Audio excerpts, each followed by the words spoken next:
Good morning. So we know that Vancouver, Washington is now going after Purdue Pharma, but not stopping there either. So we want to tell you that Purdue Pharma, of course, owns OxyContin, and the Sackler family owns Purdue Pharma.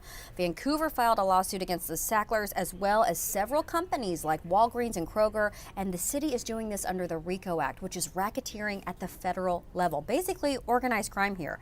The city claims these entities were part of a corrupt organization and that the whole opioid industry is a criminal enterprise. Add Vancouver now to the growing list of cities and states across the U.S. filing under RICO as well, claiming deceptive marketing tactics and consumer fraud. And this may have to do with the fact that Purdue Pharma filed Chapter 11 bankruptcy, if you remember, back in September.